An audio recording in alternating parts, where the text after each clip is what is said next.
దేవునికి స్తోత్రము. ఈ యొక్క రాత్రికాల సమయమందు ఆన్లైన్ తరగతికి కూడొచ్చిన సహోదరి సోదరులందరికీ మన ప్రభువైన యేసుక్రీస్తు నామములో వందనాలు తెలియజేస్తున్నాను.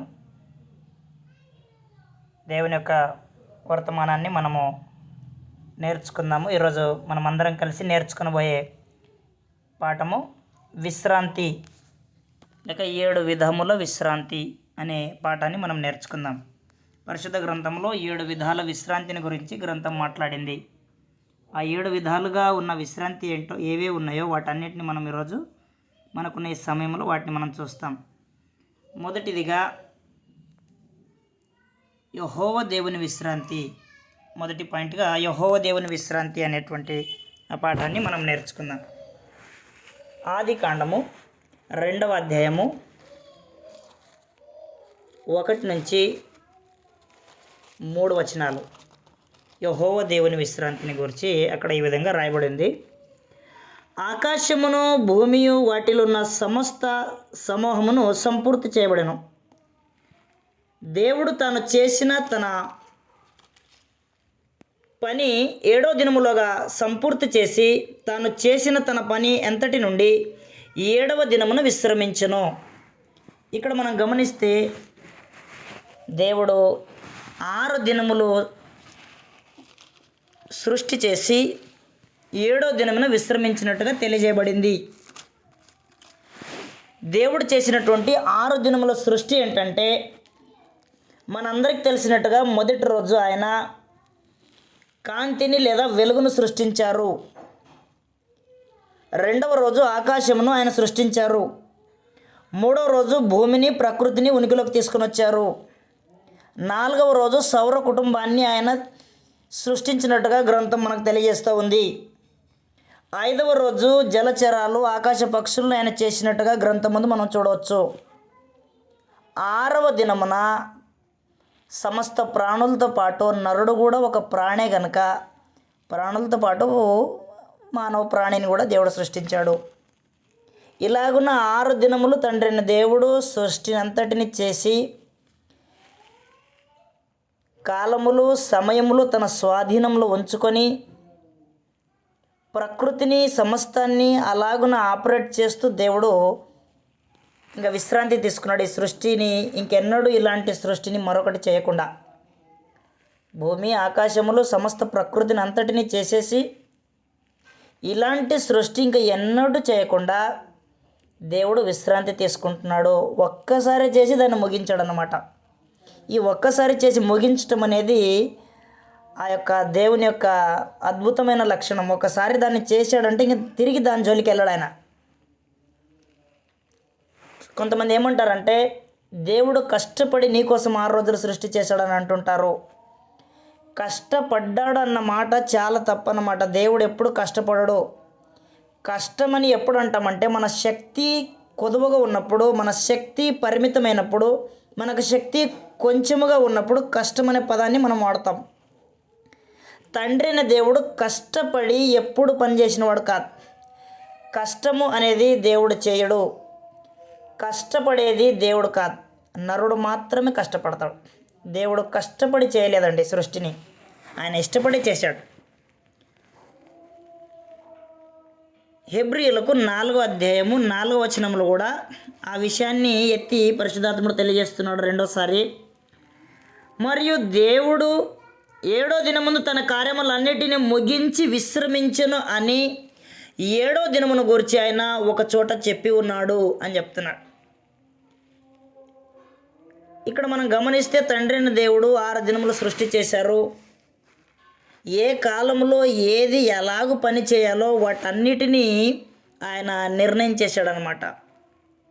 అందరికీ పైగా ఉండి అందరిలో అన్నిటినీ జరిగిస్తూ దేవుడు మహిమలో ఉండి ఈ కార్యక్రమాలన్నీ జరిగిస్తున్నట్టుగా గ్రంథం మనకు తెలియజేస్తూ ఉంది.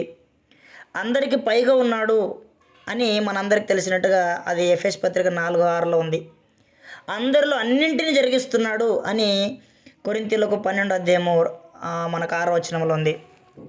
కాబట్టి అందరికీ పైగా ఉండి అందరిలో అన్నింటినీ జరిగించే దేవుడు ఒక్కడే అని గ్రంథం మాట్లాడింది. అలాగున తండ్రిని దేవుడు అందరికీ పైగా ఉండి అందరిలో అన్నిటినీ జరిగిస్తున్నాడు.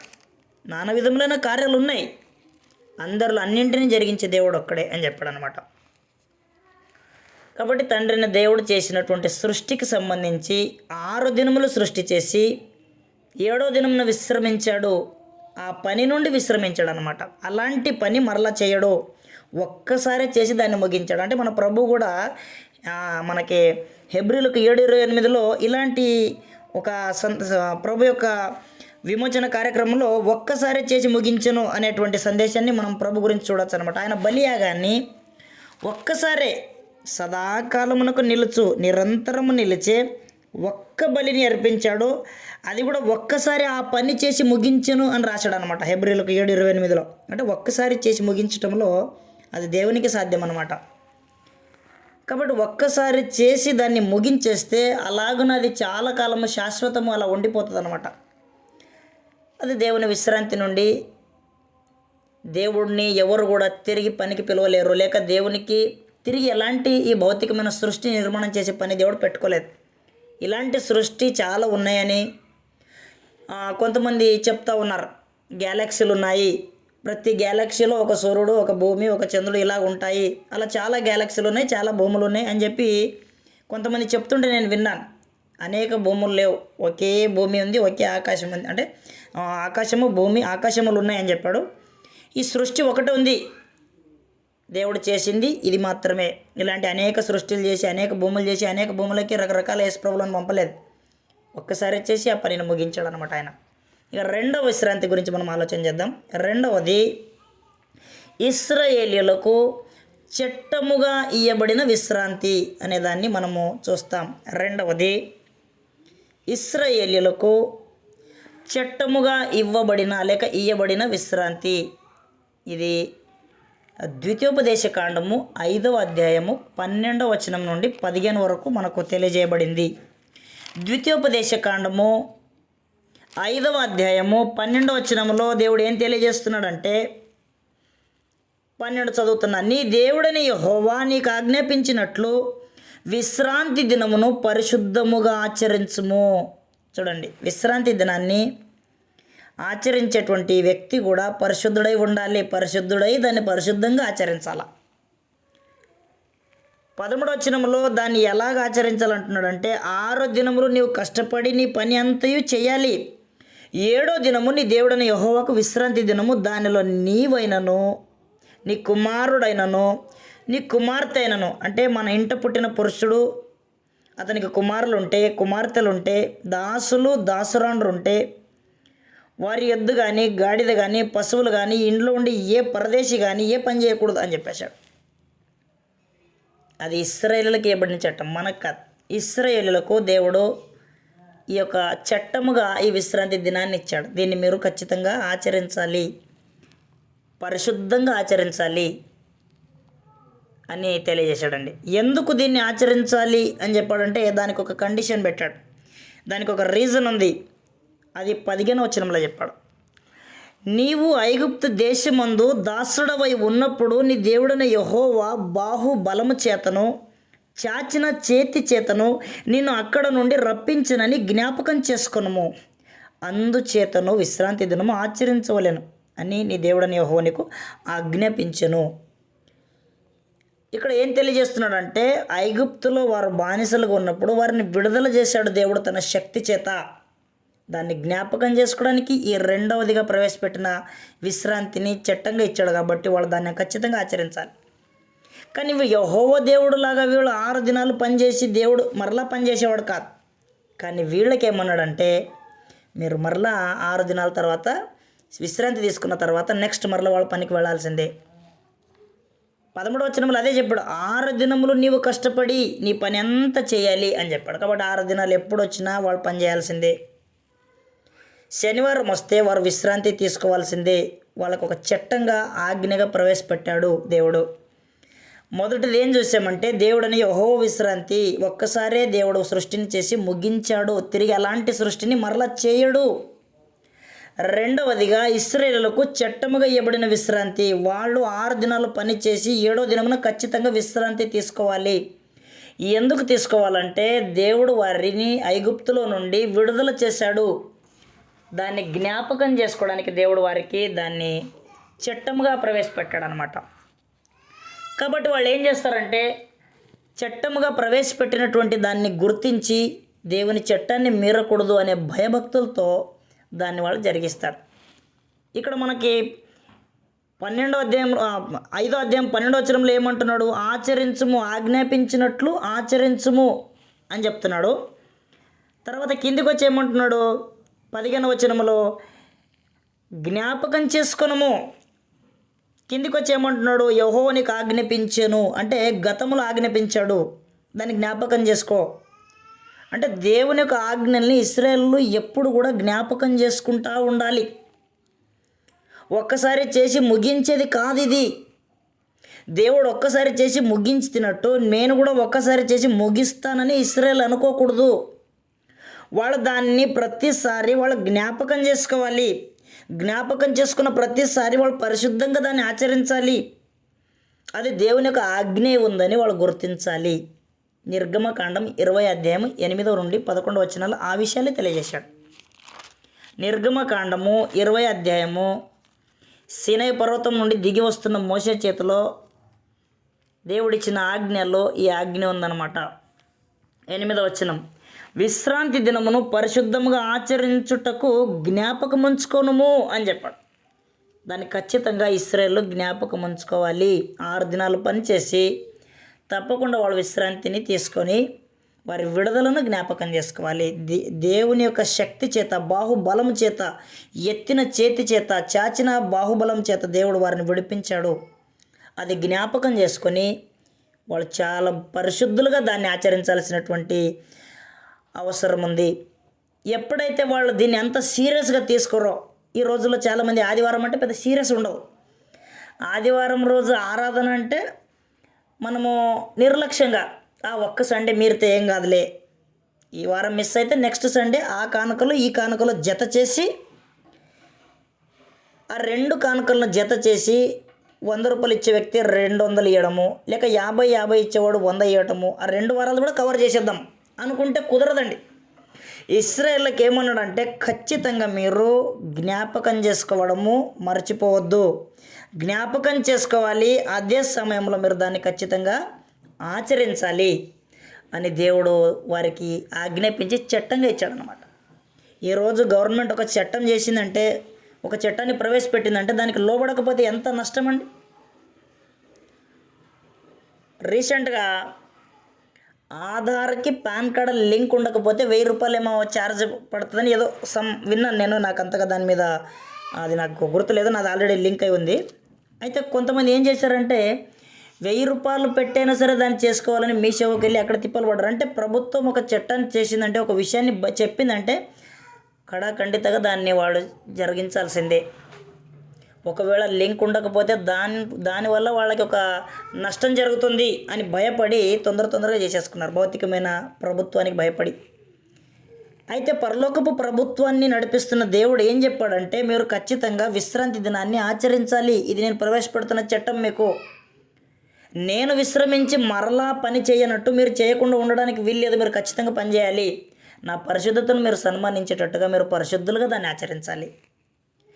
పరిశుద్ధులుగా ఆచరించాలి. నేను విడుదల చేసిన దాన్ని జ్ఞాపకం చేసుకోవాలని వారికి తెలియజేశాడు. అయితే వాళ్ళు ఏం చేశారంటే, కొంతమంది ఆదివారాన్ని మానేసినట్టు, ఏ పని చేయకూడదు అన్న ఆ ఆలోచన నుంచి ఒక వ్యక్తి తప్పిపోయాడు. ఏ పని చేయకూడదు అని చెప్పిన దాన్ని మర్చిపోయి, లేక గుర్తుండి కూడా తప్పనిసరి పరిస్థితుల్లో ఇంటి పరిస్థితి బాగలేకనో, లేక ఇంట్లో పిల్లలు అందరు ఉన్నారనో, లేక వాళ్ళకి భోజనాలకి కడుపు నిండా భోజనం పెట్టాలనో, లేక వంట చేసి పెట్టి ఆరాధన చేసిన తర్వాత వచ్చి తిందామనో, మొత్తానికి ఏం జరిగిందో మనకు తెలియదు. కానీ శనివారం రోజు కట్టెలేరడానికి వెళ్ళాడని సంఖ్యాకాండం 15 అధ్యాయం 32 నుంచి 36లో కనబడుతుంది. అసలు శనివారం రోజు కట్టెలేరచ్చా? కట్టెలంటే పని కాదు అది. కట్టెలేరటము కూలికి వెళ్ళటం కాదు కదండి. కట్టెలేరటము ఒక రోజంతా పనికి వెళ్ళటం కాదు కదండి. చిన్నపాటి 10 నిమిషాల పనే కదండి. ఆయనతో కట్టెలు ఏరుకొని వచ్చి అలా ఇంటికాడ పెట్టేసి వచ్చాను అంతే అని అది చెప్పదాం అనుకున్నాడో ఏంటో మనకు తెలియదు. కానీ సంఖ్యాకాండం 15:32లో ఈ విధంగా రాయబడింది. ఇశ్రాయేలీయులు అరణ్యములో ఉన్నప్పుడు జరిగిన సంగతి ఇది. ఒకడు విశ్రాంతి దినమును కట్టెలేరుట చూశారు కానీ కట్టెలు ఏరకూడదని వాళ్ళకి తెలుసు, పని చేయకూడదని తెలుసు. మీరితే ఏం చేయాలో కూడా వాళ్ళకి తెలియదు. ఇశ్రాయేల్ సర్వ సమాజానికి తెలియదు, స్త్రీలకు తెలియదు, పురుషులకు తెలియదు, పెద్దలకు తెలియదు, నాయకులకు తెలియదు. పోనీ మోషకు తెలుసా? మోషకు కూడా తెలియదు.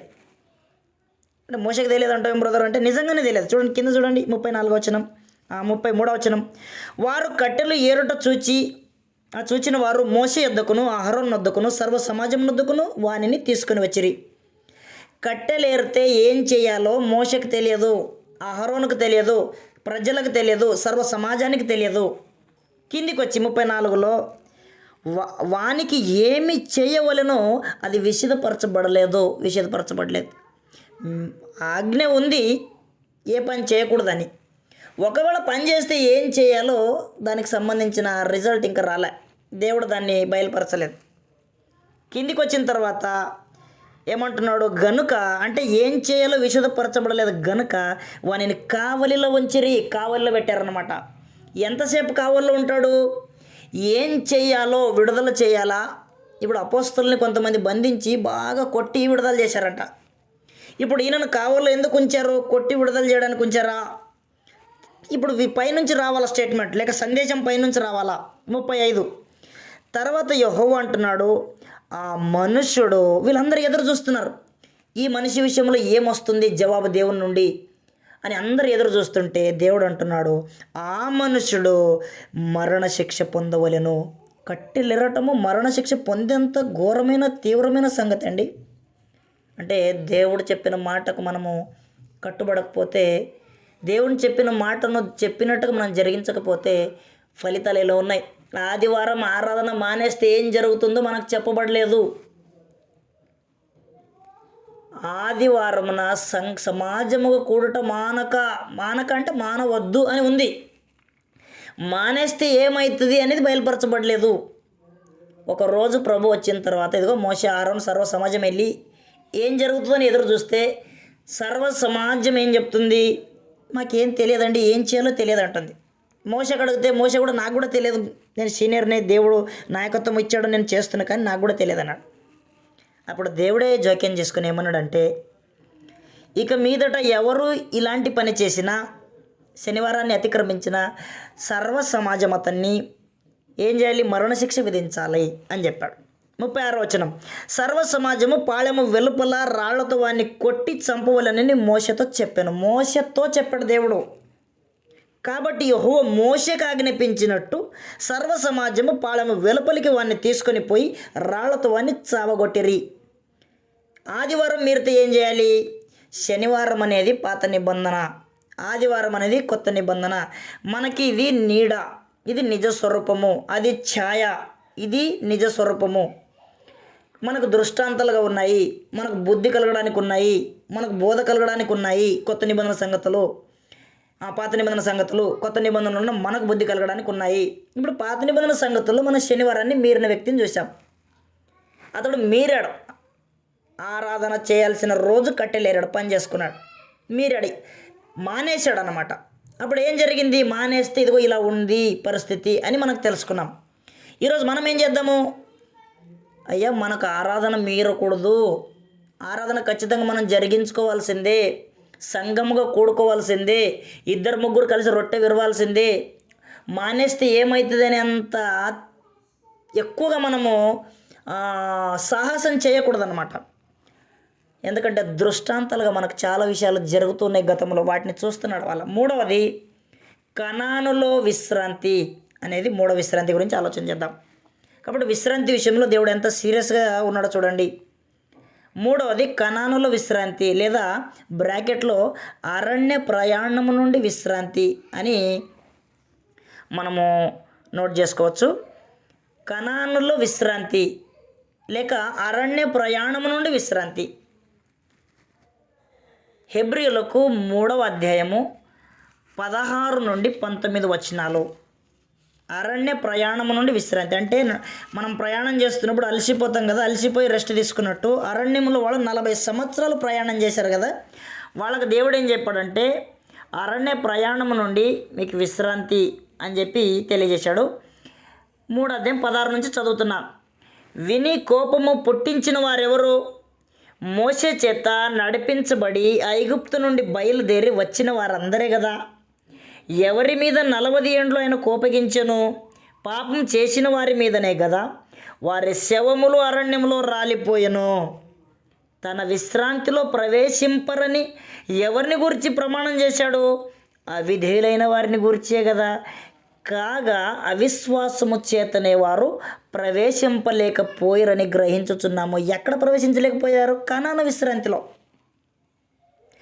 ఎందుకు ప్రవేశించలేకపోయారు? అవిశ్వాసం ఉంది వాళ్ళలో. ఏమీ లేదు, విశ్వాసము లేదు. విశ్వాసము లేని కారణాన వాళ్ళు అక్కడ ప్రవేశించలేదు అని చెప్పాడు. కాబట్టి అవిశ్వాసం చేత కనాను పోగొట్టుకున్నటువంటి 6 లక్షల మంది రమారమి, కరెక్ట్గా సంఖ్య మనకు తెలియదు, సుమారు 6 లక్షల మంది రాలిపోయారు అరణ్యంలో. దేంట్లో ప్రవేశించలేదు? కనాన్లో ప్రవేశించలేదు. మనం కూడా కొన్నిసార్లు ఏమనుకుంటామంటే మేము ఏదైతే ఎక్కువ మంది కలిసి ఆలోచన చేశామో, మాకు ఇంతమంది సహవాసంలో ఇంతమంది ఉన్నారు, ఇంతమంది మేము ఆలోచించాము, ఇది బాగుంది, మాకు నచ్చినట్టు దీన్ని చేద్దాము అనుకోవటం ద్వారా అది దేవుని యొక్క గ్రంథములో ఉందా లేదా అనేది కూడా మనం ఆలోచన చేయాలి. అలాగున ఆలోచన చేయకపోవటం వలన మనకు కూడా ప్రమాదం ఉంది. ఇక్కడ ఏం జరిగింది? ఇశ్రాయేలీలో 6 లక్షల మంది రమారమి చనిపోయారు. 2 మాత్రమే. అసలు సంఖ్యను చూస్తే శేషమే మిగులుతూ ఉంది అక్కడక్కడ. ఇప్పుడు కనానులో విశ్రాంతి ఎంతమందికి దొరికింది? యెహోషువ, కాలేబు అనే పితరుల తరానికి చెందిన వాళ్ళకి 2కి. తర్వాత వాళ్ళ పిల్లలందరికీ 12 గోత్రాలకు ఇస్తానని మాటిచ్చాడు కాబట్టి ఇంకా 2వ తరంలో ఉన్న పిల్లలందరికీ ఆ 12 గోత్రాల కుటుంబాలన్నిటికీ లభించింది. కానీ బయలుదేరినటువంటి ఆ పెద్ద తరం ఏదైతే ఉందో అది గతించిపోయిందనమాట అరణ్యంలో. కారణం ఏంటంటే అవిధేయతతో ఉన్న గుంపులో మనం ఉండకూడదు. విధేయతతో దేవుని వాక్యానికి లోబడిన గుంపులో మనము సహవాసం చేస్తూ సాగిపోవాలని గ్రంథం మనకు తెలియజేస్తూ ఉంది. ఈ యొక్క పాత నిబంధన సందేశము మనకు బుద్ధి కలిగిస్తూ ఉంది, బోధ కలిగిస్తూ ఉంది, హెచ్చరిక కలిగిస్తూ ఉంది, మాకు నిరీక్షణ పుట్టిస్తూ ఉంది, ఆలోచింపజేస్తూ ఉంది. యెహోషువ గ్రంథము 1వ అధ్యాయము 13వ వచనము. యెహోషువ గ్రంథము 1వ అధ్యాయము 13వ వచనంలో ఈ విధంగా రాయబడి ఉంది. యెహోవా సేవకుడైన మోషే మీకు ఆజ్ఞాపించిన సంగతి జ్ఞాపకం చేసుకొనుడి. ఎట్లనగా మీ దేవుడని యెహోవా మీకు విశ్రాంతి కలుగజేసి ఉన్నాడు. దేని గురించి మాట్లాడుతున్నాడు? మొదటిది యెహోవా దేవుని విశ్రాంతి గురించి మాట్లాడేమో అది ఆయనకే సొంతం, అది ఆయన ప్రత్యేకమైనది, ఆయన ఒక్కసారి చేసి ముగించిన కార్యక్రమం అది. తర్వాత ఇశ్రాయేలీలకి చట్టంగా ఇవ్వడని విశ్రాంతి గురించి ఆలోచించాము, అది వారికే సొంతం, అది ఇంకెవ్వరికి కాదు, అది ప్రపంచంలో ఉన్న అన్ని జనులకు వర్తించని చట్టం, అది కేవలము ఇశ్రాయేలుకు సంబంధించింది. ఇంకా 3వది ఏం చూస్తున్నాము? కనాను విశ్రాంతి. అరణ్య ప్రయాణము నుండి ఇంకెన్నడూ వాళ్ళు ప్రయాణం చేయకుండా నిరంతరము వాళ్ళు బ్రతికినంత కాలము నెమ్మదిగా బ్రతకాలని దేవుడు వారికి కనాను భూభాగాన్ని, అబ్రాముకు వాగ్దానం చేసిన భూభాగాన్ని 400 సంవత్సరాలు రమారమి 4 తరాల తర్వాత పంచిపెట్టేశాడు అనమాట యెహోషువ. గోత్ర పెద్దలు, న్యాయాధిపతులు కొంతమందిని దేవుడు, కుటుంబ పెద్దల్ని యెహోషువను, అలాగనే కొంతమంది దాన్ని పంచిపెట్టేశారనమాట. ఇప్పుడు ఏమైంది? కనాను విశ్రాంతి ఇశ్రాయేలుకి కొందరికి లభించింది, కొందరికి లభించలేదు. ఎందుకు వారికి లభించలేదు అంటే అవిశ్వాసము చేతనే వారు ప్రవేశించలేదు అని చెప్పాడు. ఇక 4వ పాయింట్కి వెళ్ళిపోదాం. 4వది కనానులో భూమికి విశ్రాంతి. ఇప్పుడు చూసిన దానికి దీనికి చిన్న వ్యత్యాసం ఉంటుంది కాబట్టి దీన్ని 4వ పాయింట్గా మనం చూద్దాం. కనానులో విశ్రాంతి నరులకి లేక మనుషులకి లేక ఇశ్రాయేలులకి ఇందాక చూసాం. ఇప్పుడు చూడబోయేది కనానులో విశ్రాంతి భూమికి విశ్రాంతి. ఇంతకుముందు చూసిందేమో కనానులో విశ్రాంతి ఎవరికి? నరులకు సంబంధించి, వ్యక్తులకు సంబంధించింది. ఇప్పుడు చూడబోయేది భూమికి సంబంధించిన విశ్రాంతి.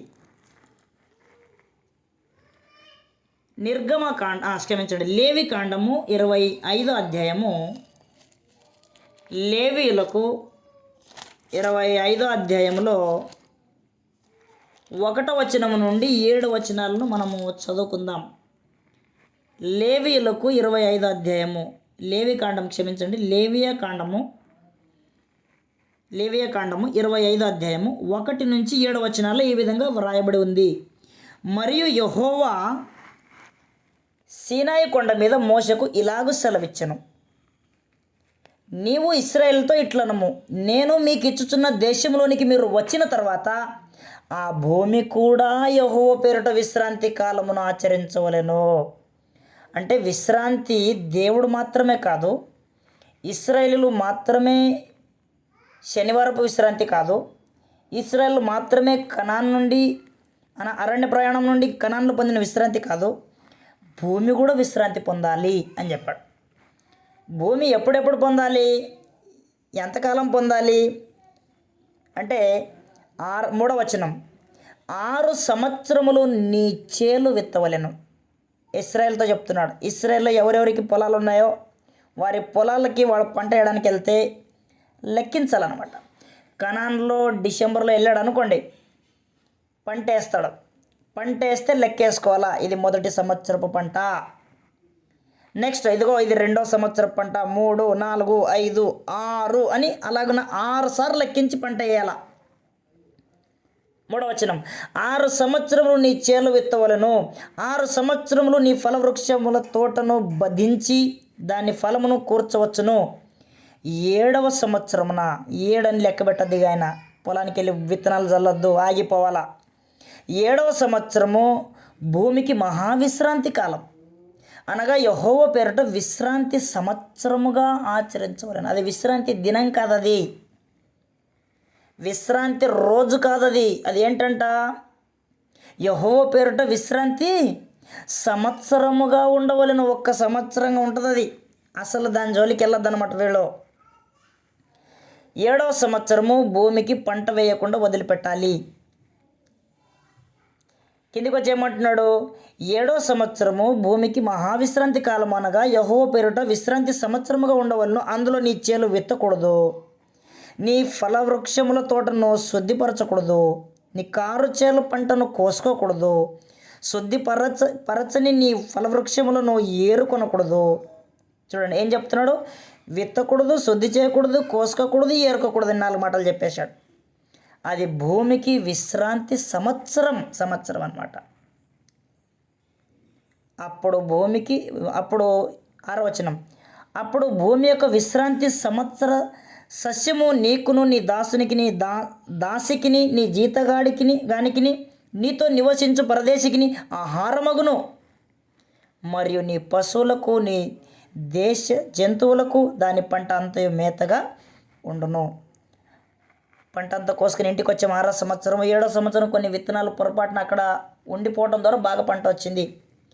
అయ్యయ్యో నేను విత్తనాలు చల్లకుండానే పంట వచ్చింది, ఇది కూడా కోసుకొని వద్దామని చెప్పి వెళ్ళకూడదు అని చెప్పేశాడు. కాబట్టి 6వ సంవత్సరము కోయడానికి వెళ్ళొద్దు, ఆ పంట అంతా అలాగే వదిలిపెట్టాలి. దాన్ని వీళ్ళు వెళ్ళి కోసుకోవటము, పరిగె ఏరుకోవటము, దాన్ని శుద్ధి చేసి మళ్ళీ ట్రాక్టర్లు కొట్టడం, లేదా అప్పుడు ట్రాక్టర్లు లేవు కానీ అప్పుడు ఏదైనా దాన్ని శుద్ధి చేసి మళ్ళీ పంట వేసే కార్యక్రమాలు ఏవి పెట్టుకోవద్దు అన్నమాట. దాన్ని దేవుడు చెప్పేశాడు, భూమికి విశ్రాంతి సంవత్సరంగా దాన్ని వదిలేయండి అని చెప్పాడు. ఇందాక మనం చూసాము, శనివారాన్ని ఆచరించాలి అని దేవుడు చెప్తే దాన్ని వాళ్ళు ఏం చేశారు, ఒక ఆయన మీరే ప్రాణాలు పోగొట్టుకున్నాడు. అయితే ఇప్పుడు మనం చూసిన ఈ విశ్రాంతి ఏదైతే ఉందో దీనిని కూడా ఇశ్రాయేలులు మీరారంట. పంట వేయకూడదు అని చెప్పిన తర్వాత కూడా వాళ్ళు పంట వేశారు. నిర్గమకాండం 23వ అధ్యాయం 10లో కూడా ఈ విషయం ఉంది. దీన్ని ఒకసారి చదువుకొని ముందుకు వెళదాం. నిర్గమకాండం 23వ అధ్యాయము 10-11 వచనాల్లో ఈ విధంగా తెలియజేస్తున్నాడు.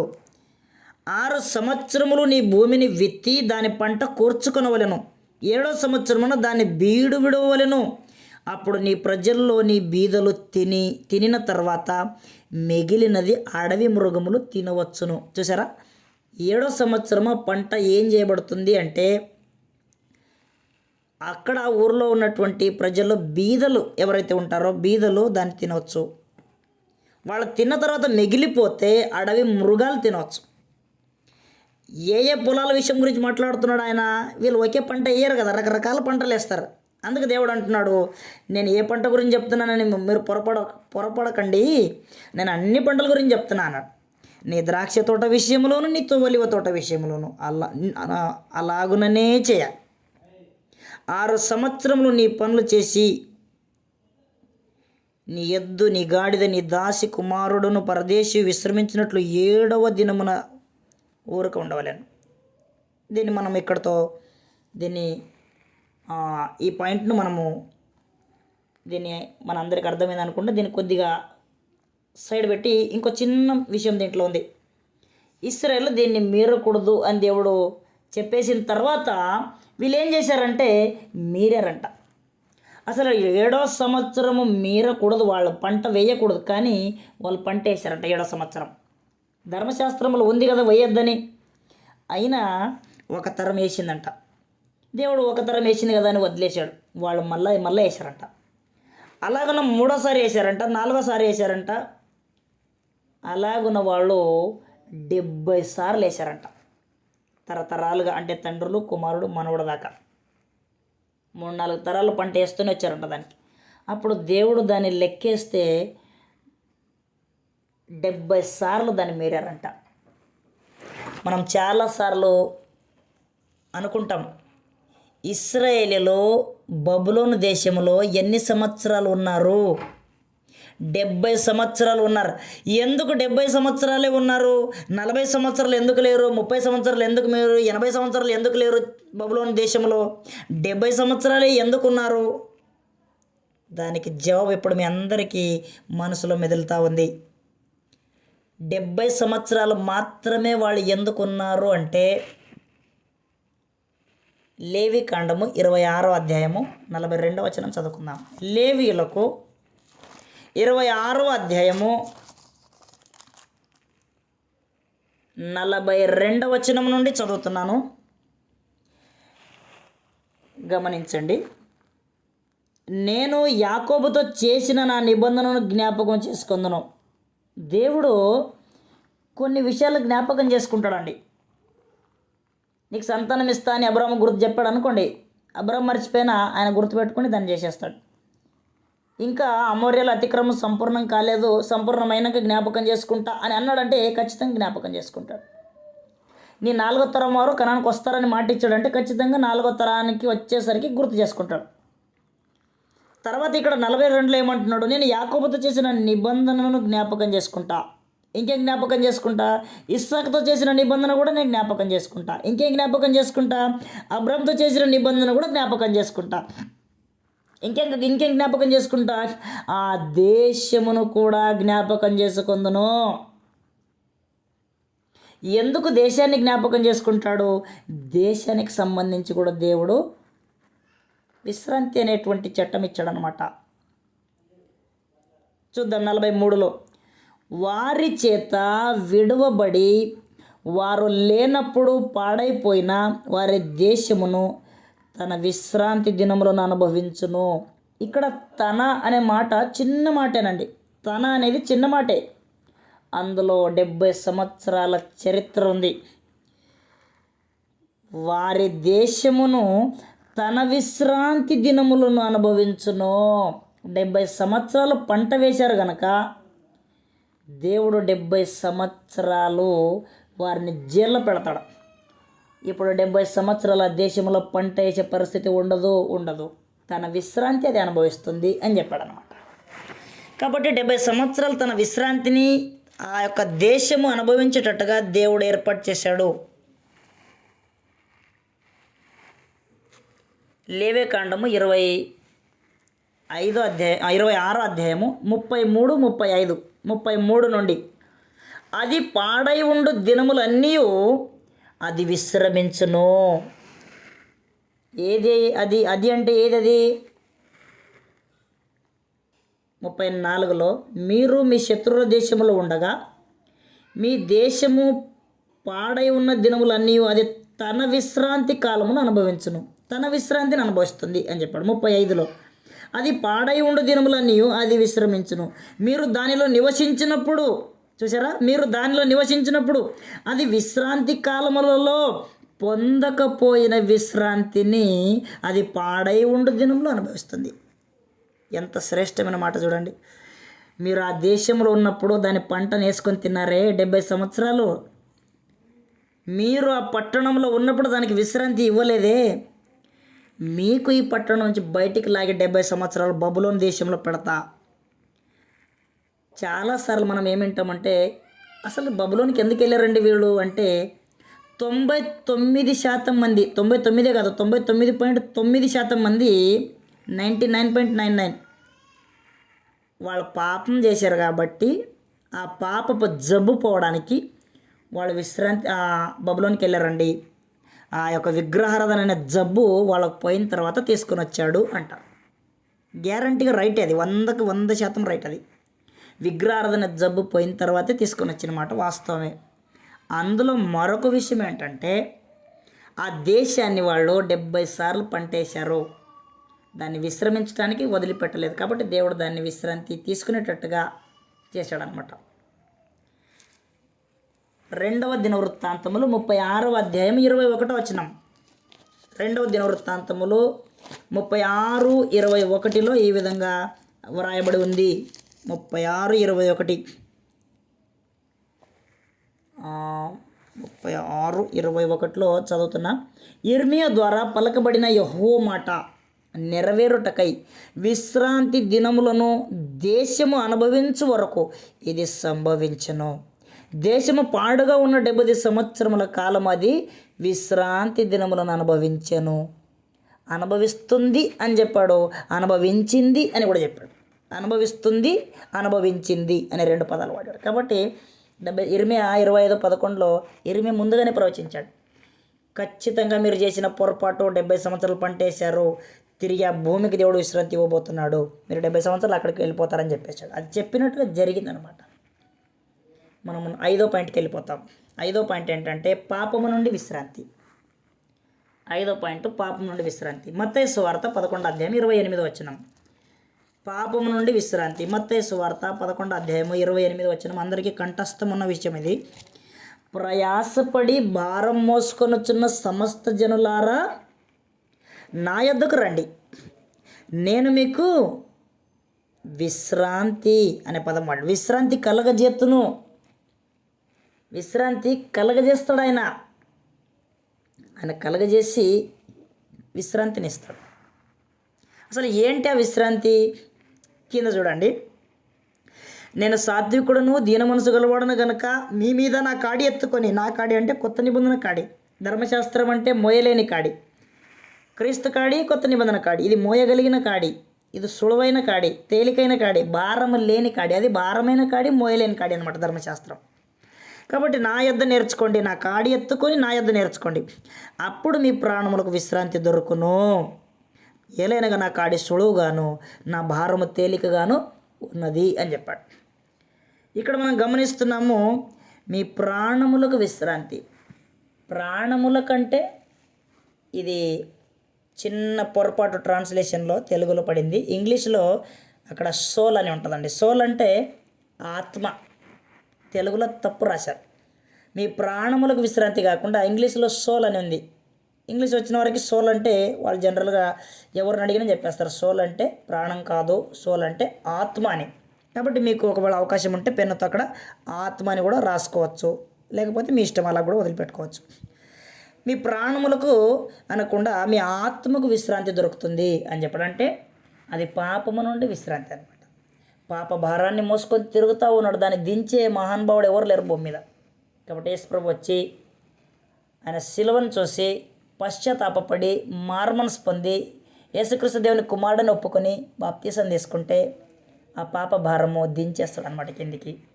అది దించేసి ఆయన మనస్సు నిమ్మళమైపోతుంది అనమాట. అప్పుడు తేలికైన కాడి ఆయన భుజం మీద పెడతాడు. ఇది ఎత్తుకో, నా కాడి ఎత్తుకో, ఫస్ట్ ఎత్తుకో, తర్వాత నా దగ్గర నేర్చుకో అని చెప్పాడు. నా కాడి ఎత్తుకొని నా దగ్గర నేర్చుకోండి అన్నాడు. నేర్చుకుంటే మీకు ఏం జరుగుతుంది? మీకు సంగతులు తెలుస్తాయి, మీరు బాప్తీసం తీసుకుంటారు, రక్షణ పొందుతారు, మీకు విశ్రాంతి దొరుకుతుంది. ఆ తర్వాత మీరు స్వార్థకి వెళ్ళండి. అది చాలా సులువైంది, తేలిగ్గా ఉంటుంది అన్నమాట.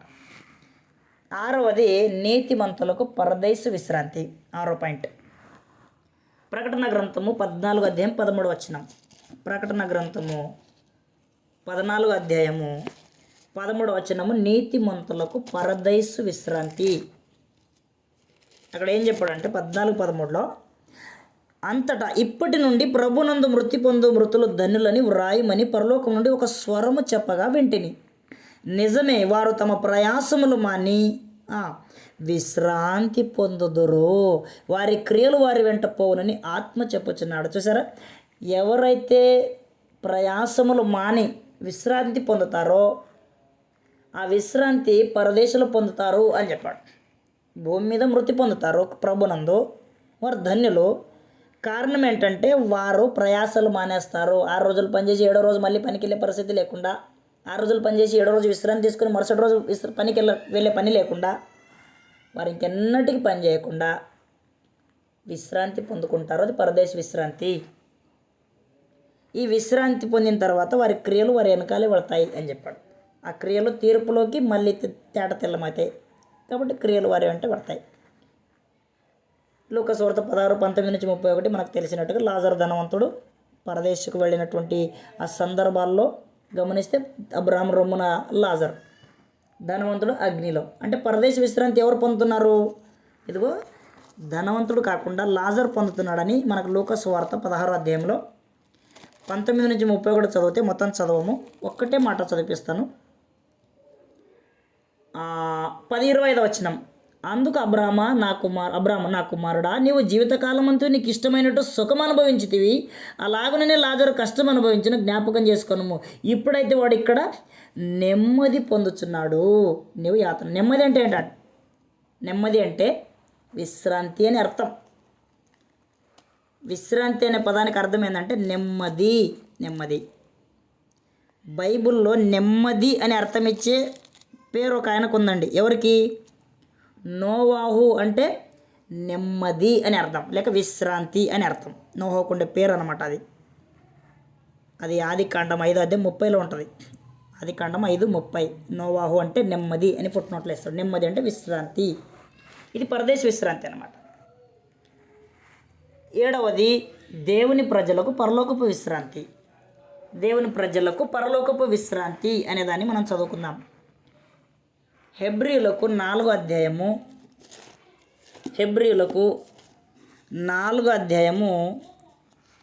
8వ వచనం నుండి, హెబ్రీయులకు 4వ అధ్యాయము 8 నుండి 6 చదువుతాను.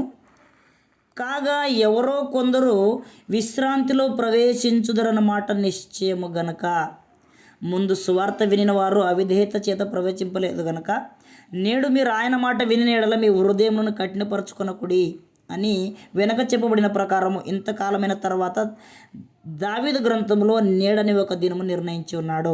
యెహోషువ వారికి విశ్రాంతి కలగజేసిన ఎడల ఆ తర్వాత మరి ఒక దినమును గురించి ఆయన చెప్పకపోవును. 9వ వచనం చాలా కీలకమైంది.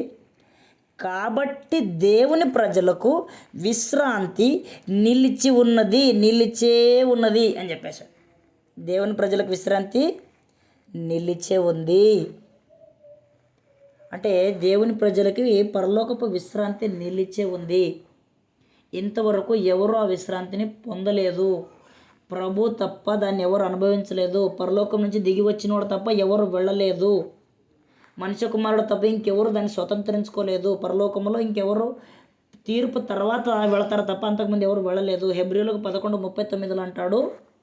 హెబ్రీయులకు 11:39 మనము లేకుండా వారు సంపూర్ణులు కాకుండా నిమిత్తము వాగ్దాన ఫలమును అనుభవించలేదు అని చెప్పాడు. అంటే ఈ విశ్రాంతిని ఇస్తానని వాగ్దానం చేశాడు, దాన్ని ఎవరు అనుభవించలేదని చెప్పాడు. అది ఎవరో కొందరు అనుభవిస్తారన్నాడు. ఆ గుంపులో మనం ఉండాలని మన ఆశ, దాని కొరకే తపన, దానికోసమే ఇబ్బందులు, ఎన్ని శోధనలు వచ్చినా ఎన్ని శ్రమలు వచ్చినా వాటన్నిటిని ఇబ్బందులన్నింటినీ ఎదుర్కొంటూ నమ్మకంగా జీవిస్తున్నాము. కారణం ఏంటంటే మాకు ఒక విశ్రాంతి ఉంది. భూమి మీద ఎవరో ఏదో అన్నారని మనుషుల మాటలు పట్టుకొని చాలామంది ఫీల్ అయిపోయి లోకంలో వెళ్ళిపోతూ ఉంటారు. లోకంలో కాదు మనం వెళ్ళాల్సింది, సాగిపోతుండాలి. కారణం ఏంటంటే మనము ఈ లోకంలో యాత్రికులము, పరదేశులము. మనకు విశ్రాంతి పైన ఉంది. అరణ్యంలో తిరిగినట్టు ఇశ్రాయేలులో కనాన్లో విశ్రాంతి పొందినట్టు ఈ లోకము మనకు అరణ్య ప్రయాణం లాంటిది. ఒక పాట రాశారు క్రీస్తు సంఘంలో. ఐగుప్తును విడిచినట్టి మీరు అరణ్యవాసులే ఈ ధరలో, నిత్య నివాసములేదిలలోన నేత్రాలు కనానుపై నిల్పుడి. అంటే కనాన్ అనేది మనకు పరలోకం అన్నమాట. పరలోకపు విశ్రాంతి పైన దృష్టి పెట్టండి, ఈ భూమి మీకు అరణ్య ప్రయాణం లాంటిది అని చెప్పాడు. కాబట్టి మనకు విశ్రాంతి ఉంది పరలోకంలో, దాన్ని పొందుకోవడానికి మనం ప్రయత్నం చేయాలా. హెబ్రీయులకు 4వ అధ్యాయము 2వ వచనం. 4వ అధ్యాయం 2వ వచనం. వారికి ప్రకటింపబడినట్లు మనకును సువార్త ప్రకటింపబడిను కానీ వారు వినిన వారితో విశ్వాసము గలవారై కలిసి ఉండలేదు గనక విన్న వాక్యము వారికి నిష్ప్రయోజనమైనదాయను. ఈరోజు మనం కూడా విశ్వాసం గలవారెవరు, లోకస్తులు ఎవరు? లోకస్తులు లోకంలో ఉంటారు, విశ్వాసం గలవారు విశ్వాస యాత్రలో సాగిపోతుంటారు. మనము లోకంలోకి కాకుండా విశ్వాసం గల వారితో కలిసి నడవటం అనేది ప్రారంభించాలా. మేము ప్రారంభించామండి, మీరు ధన్యులండి. ప్రారంభించిన వారు ధన్యులం. ఎవరైతే ఇంకా లోకంలోనే ఉన్నారో వారు ధన్యులు కాదు. మనము విశ్రాంతిలో ప్రవేశించాలంటే వారికి సువార్త ప్రకటించబడింది. ఇశ్రాయేలుకి గుడ్ న్యూస్ అనమాట. సువార్త అంటే గుడ్ న్యూస్ వాళ్ళకి చెప్పాడు కనానిస్తాని. ఆ గుడ్ న్యూస్ వాళ్ళు విన్న కూడా విశ్వాసం గల వారితో కలిసి నడవకుండా ఎదిరించే వాళ్ళతో, ఆధిపత్యం కోరే వాళ్ళతో కలిసి నడిచారు. అందరు రాలిపోయారు. మనము విశ్వాస గల వారితో కలిసి నడవాలా. మోషే మాత్రమే నాయకత్వం వహిస్తాడా, మేము ధూపం వేయలేమా? మోషనే యాజకత్వం చేస్తాడా, మేము యాజకత్వం చేయలేమా అని 250 మందిని వెంట పెట్టుకుని వచ్చారు.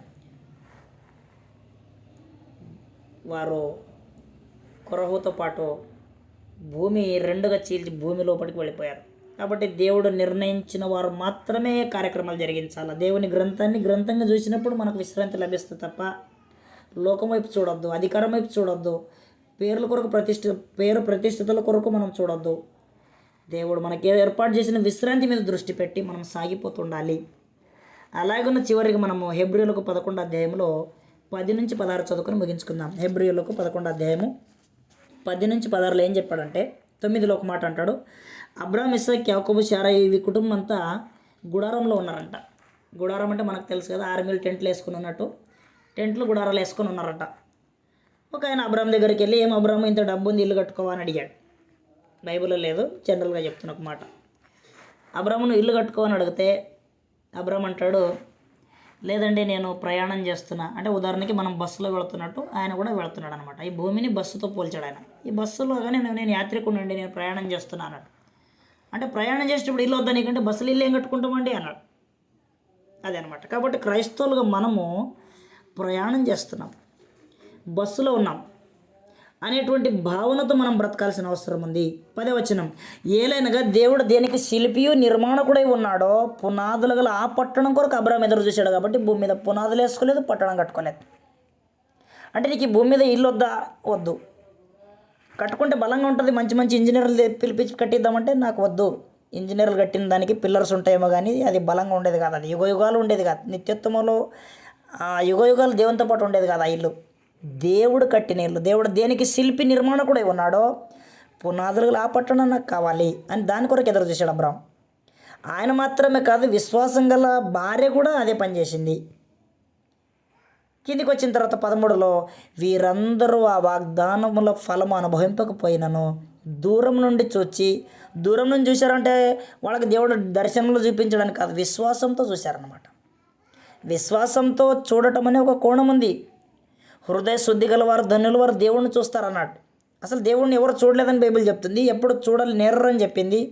మరి వీళ్ళు ఎట్లా చూస్తారు కొన్నిటిని అంటే అదృశ్యమైన వాటిని, అది వాగ్దాన భూమి అయినా లేక పరలోకమైనా లేక దేవుడినైనా విశ్వాసంతో చూడటం అనే ఒక పరికరం ఉంది. ఆ విశ్వాసంతో మనం చూడవచ్చు దేన్నైనా ఈజీగా. అబ్రాహాము విశ్వాసంతో దూరం నుంచి చూసేశాడు అనమాట దేవుని యొక్క సంగతుల్ని. వందనం చేసి తమ భూమి మీద పరదేశులము యాత్రికులము ఉన్నామని ఒప్పుకొని విశ్వాసం గలవారే మృతి పొందారు. అప్పుడు భూమి మీద విశ్వాసం చనిపోయేటప్పుడు వాళ్ళ చేతిలో విశ్వాసం ఉందన్నమాట, దాన్ని వదిలిపెట్టలేదు. ఇలాగ చెప్పువారు తమ స్వదేశమును వెతుకుతున్నారని విషేదపరుచున్నాం. ఇలాగ మనం వెతుకుతున్నామా? తెల్లారితే ఉద్యోగాలకు వెళ్ళిపోతున్నాం, సాయంత్రం వస్తే పిల్లల కుటుంబాలతో సంతోషంగా గడుపుతున్నాం. మనం ఈ భూమి మీద ప్రాణం వదిలిపెట్టే సమయంలో పరలోకం అనే పట్టణం కొరకు నేను సిద్ధంగా ఉన్నాను, నాకు విశ్రాంతి అనే ప్రదేశం ఉంది, దేవుడు విశ్రాంతి ఏర్పాటు చేశాడని మనం ఎదురు చూస్తున్నామా? అలాంటి వారికి ఈ లోకం యోగ్యమైనది కాదు. మనం ఈ లోకములో బ్రతకటం కొరకు వాక్యాల్ని మనకు అనుకూలంగా మార్చుకుంటున్నామంటే మనకు ఈ భూమి యోగ్యమైనదే.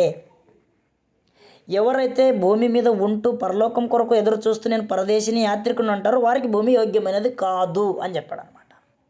ఇలాగ చెప్పువారు తమ స్వదేశం వెతుకుచున్నారని విషేదపరుచున్నారు కారా. 15వ వచనం, వారు ఏ దేశం నుండి వచ్చారో ఆ దేశమును జ్ఞాపకం అందించుకున్న ఎడల మరల వెళ్ళటకు వారికి వీలు కలిగి ఉండను.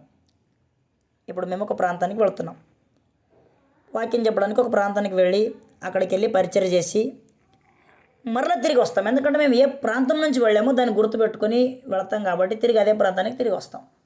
మనం పరలోకం నుండి దేవుని యొద్ద నుండి వచ్చాం, అది మనం గుర్తుపెట్టుకొని మనం ఇక్కడోళ్ళం కాదు, మనం పరలోకం నుంచి వచ్చిన వారము, అక్కడే ఉంది మా ప్లేసు, అదే మా పట్టణము, అక్కడ మా తండ్రి ఉన్నాడు అనే భావనతో ఎదురు చూసేవారికి మరల వెళ్ళడానికి వీలు కలిగి ఉంటుంది. 16వ వచనం, అయితే వారు మరీ శ్రేష్టమైన దేశమును అనగా పరలోక సంబంధమైన దేశమును కోరుచున్నారు. కోరుకుంటున్నామా? అభిమానిస్తున్నామా? పరలోకాన్ని అభిమానించే వాళ్ళు ఉంటారు, కోరుకునే వాళ్ళు ఉంటారు. మనం అభిమానులుగా ఉన్నామా? కోరుకునే వారిగా ఉన్నామా? వారు కోరుతున్నారంట, మేమేమో అభిమానిస్తున్నాం, పరలోకం గొప్పది, అది దేవుడు ఉండే లోకము, అది చాలా మంచిది, అభిమానిస్తున్నాం. కోరుకుంటున్నామా? కోరుకుంటే జీవిత విధానం మనం మార్చుకోవాల్సిన అవసరం ఉంటుంది. అందుచేత తాను వారి దేవుడిని అనిపించుకున్నట్టు దేవుడు వారిని గురించి సిగ్గుపడడు, ఏలైనగా ఆయన వారి కొరకే ఒక పట్టణం సిద్ధం చేశాడు. కాబట్టి అలాగున అభిమానుల కొరకు కాకుండా నిజంగా కోరుకునే వాళ్ళ కొరకు దేవుడు పట్టణం పెట్టాడు. కాబట్టి మనము అలాగున ఆ పట్టణంలో ప్రవేశించడం కొరకు మన జీవితాలు కట్టుకొని విశ్వాసం గలవారు ఎవరు, కృత నిబంధన విశ్వాసం గలవారు ఎవరు, వారిని చూసి వారితో కలిసి నడవాల్సిన అవసరం ఉంది. కాబట్టి ఇంతవరకు మనం చదివినటువంటి లేఖన భాగాలన్నీ కూడా 7 విశ్రాంతి గురించి మాట్లాడుకున్నాము. మొదటిది యెహోవా దేవుని విశ్రాంతి, అది ఆయనకే సొంతము, ఒక్కసారి ముగించేసాడు అనమాట, సృష్టించేసి మరలా చేయకుండా. రెండవది ఇశ్రాయేలుకి చట్టం చేయబడిన విశ్రాంతి 6 దినాలు పనిచేసి వాళ్ళు విశ్రమించి మరలా పనికి వెళ్తారు. 3 కనాన్లో అరణ్య ప్రయాణం నుంచి వాళ్ళు విశ్రాంతి తీసుకున్నారు. 4 భూమికి విశ్రాంతి. 5 పాపము నుండి విశ్రాంతి బాప్తిస్మనందు. 6 నీతిమంతులకి భూమి మీద చనిపోతే దేవుడు పరదేశంలో విశ్రాంతి ఏర్పాటు చేశాడు కొంతకాలము. 7 మనందరికి ఒకరోజు తీర్పు తర్వాత పరలోకపు విశ్రాంతి నిలిచే ఉంది. దాంట్లో ప్రవేశించాలంటే విశ్వాసం లేకుండా దేవునికి ఇష్టలుగా ఉండలేం. కాబట్టి మా విశ్వాసాన్ని కాపాడుకుంటాం, పరదేశంలో యాత్రికులనే భావన కలిగి మనం బ్రతికితే దేవుడు మా పిల్లలు నేను వారి దేవుడిని నేను చెప్పుకోవడానికి సిగ్గుపడంట, గర్వంగా సంతోషంగా చెప్పుకుంటాడు దేవుడు. కాబట్టి దేవుడే గర్వపడేలాగా, దేవుడే ఆనందించేలాగా మన జీవితాలు ఉండాలని దేవుడు కోరుకుంటున్నాడు. అలాగే మనం దేవుని చిత్తం అయితే బ్రతకడానికి ప్రయత్నం చేద్దాం. శ్రద్ధగా విన్నందుకు అందరికీ వందనాలు. దేవునికి కృతజ్ఞతలు తెలియజేస్తూ, దేవునికి స్తోత్రాలు తెలియజేస్తూ ముగిస్తున్నాను. అందరికీ వందనాలు.